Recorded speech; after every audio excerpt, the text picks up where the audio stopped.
বিসমিল্লাহির রহমানির রহিম। আসসালামু আলাইকুম।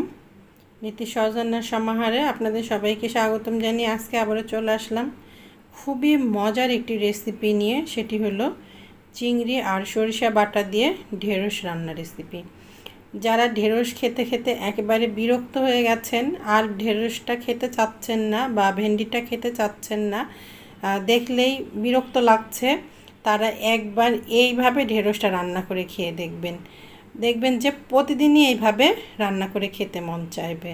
তো চলুন দেখে নিই কীভাবে রেসিপিটি তৈরি করছি। তো চুলাতে আমি একটি পাত্র নিয়েছি, তার মধ্যে আমি 1/4 কাপ পরিমাণ সরিষার তেলটা নিয়ে নিলাম। রান্নাতে আমি সরিষার তেল ব্যবহার করি, তাই সরিষার তেলটাই নিয়েছি।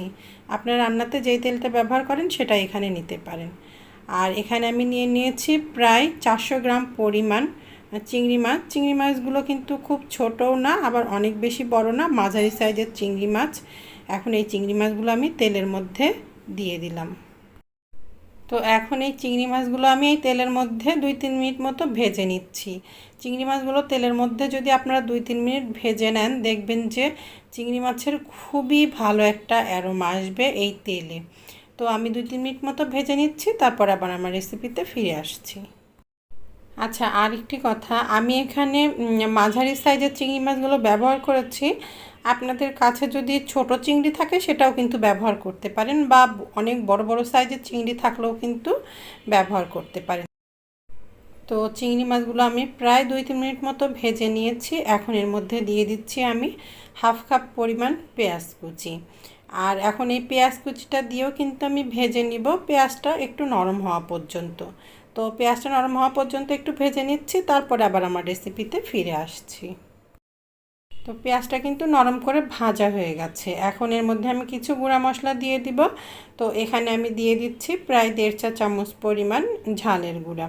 আর ঝালটা কিন্তু আপনারা আপনাদের মুখের স্বাদ অনুযায়ী কম বেশি করে দিয়ে নিতে পারেন। আমি খুব বেশি একটা ঝাল খেতে পারি না, এই জন্য আমি পরিমাণ মতো আমার মুখের স্বাদ অনুযায়ী ঝালটা দিয়ে দিয়েছি।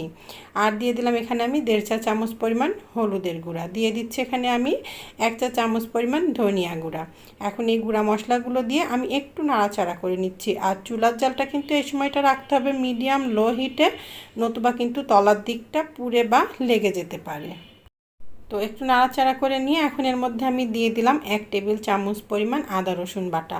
খুব বেশি পরিমাণ আদা রসুন বাটাটা দেওয়া লাগবে না, 1 টেবিল চামচ পরিমাণ দিলেই হবে, বা আপনারা এর থেকেও একটু কমও দিতে পারেন। তো আদা রসুন বাটাটা দিয়েও একটু নাড়াচাড়া করে নিলাম। এখন এর মধ্যে আমি দিয়ে দিচ্ছি সরিষা বাটা 3 টেবিল চামচ পরিমাণ।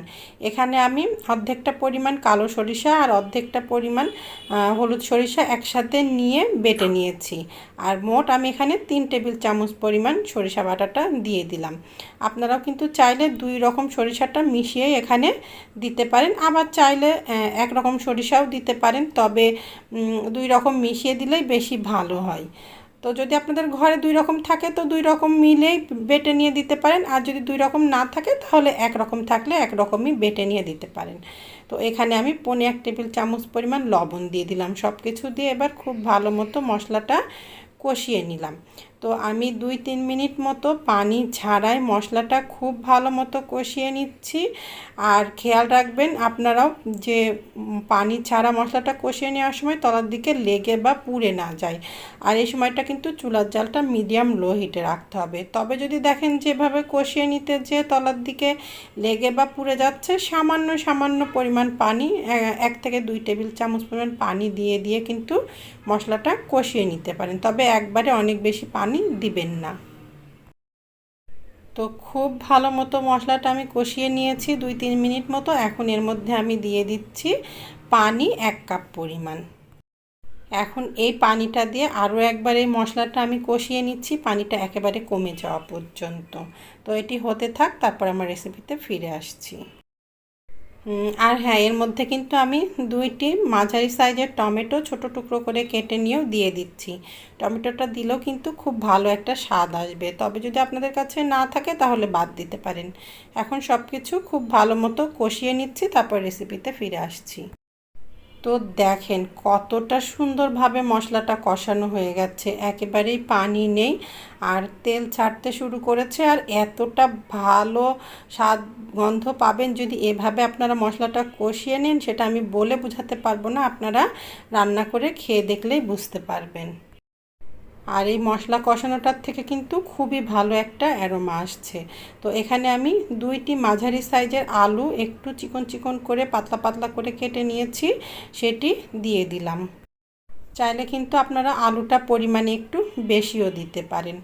আর যদি আপনাদের কারোর আলুতে সমস্যা থাকে, আলুটা না দিতে চান, তো আলু এখানে না দিয়ে সরাসরি ঢেঁড়সটা এই মশলার মধ্যে দিয়ে হালকা একটু কষিয়ে নিতে পারেন। তো আমি একটু আলুটা দিয়ে নাড়াচাড়া করে মিশিয়ে নিচ্ছি। তো এখানে আমি 1 কেজি পরিমাণ ঢেঁড়স নিয়ে নিয়েছি। ঢেঁড়সগুলো আগের থেকে ধুয়ে নিয়ে মাঝখান থেকে এভাবে কেটে 2 টুকরো করে নিয়েছি। যেগুলো বেশি বড় ছিল সেগুলো 3 টুকরো করেছি, যেগুলো একটু কম বড় ছিল সেগুলো 2 টুকরা করেছি। এখন এই মশলার সাথে ঢেঁড়সটা দিয়ে খুব ভালো মতো নাড়াচাড়া করে মিশিয়ে নিচ্ছি।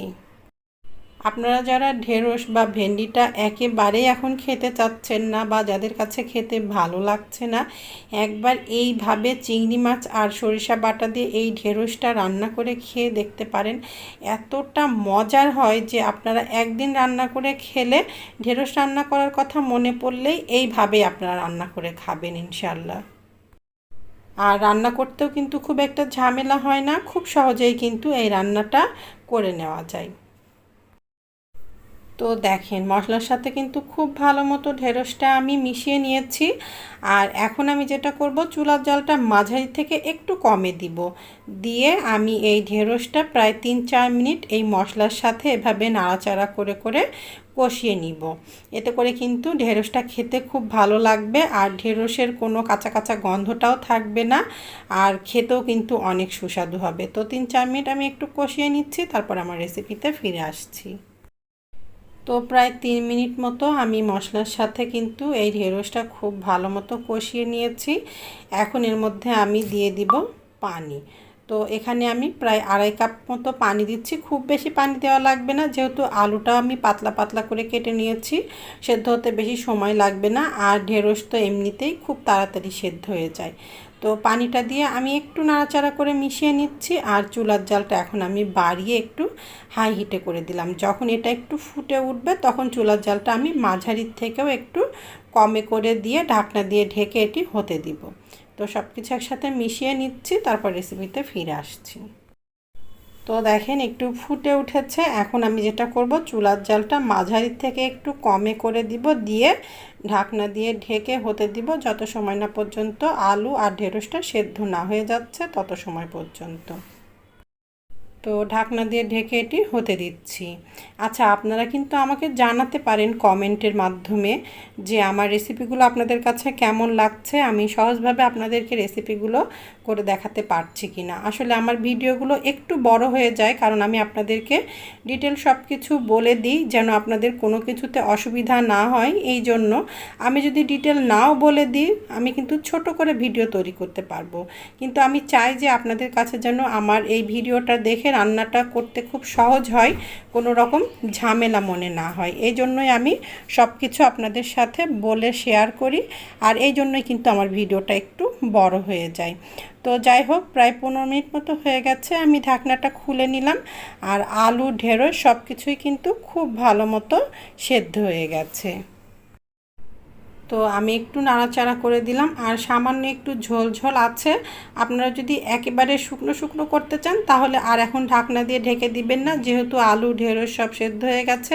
চুলার জালটা একটু বাড়িয়ে দিয়ে ঝোলটা কমিয়ে নিতে পারেন। আমি সামান্য একটু ঝোল ঝোল রাখবো, কারণ এটা ঠান্ডা হয়ে গেলে কিন্তু পানিটা আরও একদম কমে যাবে।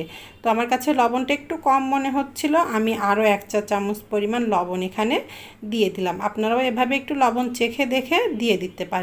আর এখানে আমি সামান্য পরিমাণ চিনি দিয়ে দিলাম, প্রায় হাফ চা চামচ পরিমাণ। এই সামান্য পরিমাণ চিনিটা দিলে কিন্তু খেতে ভীষণ ভালো লাগবে, কোনো মিষ্টি ভাব হবে না, কিন্তু খুব ভালো একটা স্বাদ আসবে।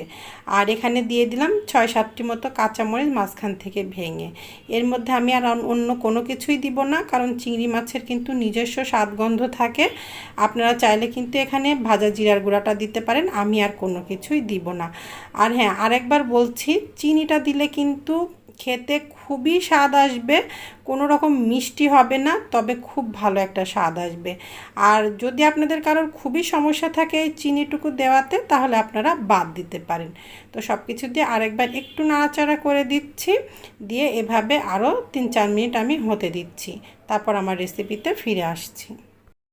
আর চুলার জালটা কিন্তু এখন একটু হাই হিটে করে দিয়েছি।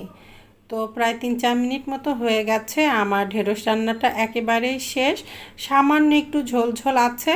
যখন এই রান্নাটা ঠান্ডা হয়ে যাবে, তখন কিন্তু এই ঝোলটুকু আর থাকবে না, একেবারে ঝোলটা গা মাখা মাখা হয়ে যাবে। তবে যদি আপনারা একেবারেই শুকনো শুকনো করতে চান, চুলার জালটা বাড়িয়ে দিয়ে আরও কিছু সময় এটা হতে দিবেন, দেখবেন যে ঝোলটা একেবারেই কমে গেছে। তো আমি চুলাটা বন্ধ করে দিলাম, আপনাদেরকে পরিবেশন করে দেখাচ্ছি।